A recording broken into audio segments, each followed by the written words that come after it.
एक दिन मेरे पिता ने हलवे के 2 कटोरे बनाए और उन्हें मेज पर रख दिया। एक के ऊपर 2 बादाम थे, जबकि दूसरे कटोरे में हलवे के ऊपर कुछ नहीं था। फिर उन्होंने मुझे हलवे का कोई एक कटोरा चुनने के लिए कहा। क्योंकि उन दिनों तक हम गरीबों के घर बादाम आना मुश्किल था, मैंने 2 बादाम वाले कटोरे को चुना। मैं अपने बुद्धिमान निर्णय पर खुद को बधाई दे रहा था और जल्दी जल्दी मुझे मिले 2 बादाम वाला हलवा खा रहा था। परंतु मेरे आश्चर्य का ठिकाना नहीं था जब मैंने देखा कि मेरे पिता वाले कटोरे में हलवे के नीचे 4 बादाम छिपे थे। बहुत पछतावे के साथ मैंने अपने निर्णय में जल्दबाजी करने के लिए खुद को डांटा। मेरे पिता मुस्कुराए और मुझे ये याद रखना सिखाया कि हमारी आंखें जो देखती है वह हरदम सच नहीं हो सकता। उन्होंने कहा कि यदि हम स्वार्थ की आदत को अपनी आदत बना लेंगे तो हम जीत कर भी हार जाएंगे। अगले दिन मेरे पिता ने फिर से हलवे के 2 कटोरे पकाए और टेबल पर रखे। एक कटोरे के शीर्ष पर 2 बादाम और दूसरा कटोरा जिसके ऊपर कोई बादाम नहीं था। फिर से उन्होंने मुझे अपने लिए कटोरा चुनने को कहा। इस बार मुझे कल का संदेश याद था, इसलिए मैंने शीर्ष पर बिना किसी बादाम वाली कटोरी को चुना।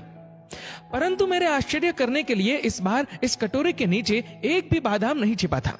फिर से मेरे पिता ने मुस्कुराते हुए मुझसे कहा, मेरे बच्चे, हमें हमेशा अनुभवों पर भरोसा नहीं करना चाहिए, क्योंकि कभी कभी जीवन हमें धोखा दे सकता है या हम पर चालें खेल सकता है।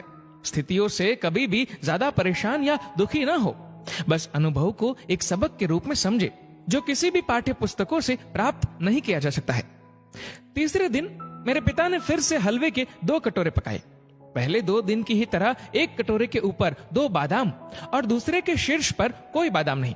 मुझे उस कटोरे को चुनने के लिए कहा जो मुझे चाहिए था। लेकिन इस बार मैंने अपने पिता से कहा, पिताजी, पहले आप चुने। आप परिवार के मुखिया हैं और आप परिवार में सबसे ज्यादा योगदान देते हैं। आप मेरे लिए जो अच्छा होगा वही चुनेंगे। मेरे पिता मेरे लिए खुश थे। उन्होंने शीर्ष पर 2 बादाम के साथ कटोरा चुना। लेकिन जैसे ही मैंने अपने कटोरे का हलवा खाया, कटोरे के हलवे के एकदम नीचे 8 बादाम और थे। मेरे पिता मुस्कुराए और मेरी आंखों में प्यार से देखते हुए उन्होंने कहा, मेरे बच्चे, तुम्हें याद रखना होगा कि जब तुम भगवान पर सब कुछ छोड़ देते हो तो वे हमेशा तुम्हारे लिए सर्वोत्तम का चयन करेंगे। और जब तुम दूसरों की भलाई के लिए सोचते हो, अच्छी चीजें स्वाभाविक तौर पर तुम्हारे साथ भी हमेशा होती रहेंगी। इसलिए सदैव बड़ों का सम्मान करते हुए उन्हें पहले मौका व स्थान दे। बड़ों का आदर सम्मान करोगे तो कभी भी खाली हाथ नहीं लौटोगे। दोस्तों, इस वीडियो को लेकर आपकी क्या राय है, नीचे कमेंट करके जरूर बताएगा। और अगर आपको वीडियो अच्छा लगा हो तो इस वीडियो को लाइक करेगा, शेयर करेगा ज्यादा से ज्यादा लोगों तक। और ऐसे ही और भी इंस्पिरेशनल वीडियोस के लिए सब्सक्राइब करें हमारे यूट्यूब चैनल को और फेसबुक पर फॉलो करें हमारे पेज को। धन्यवाद।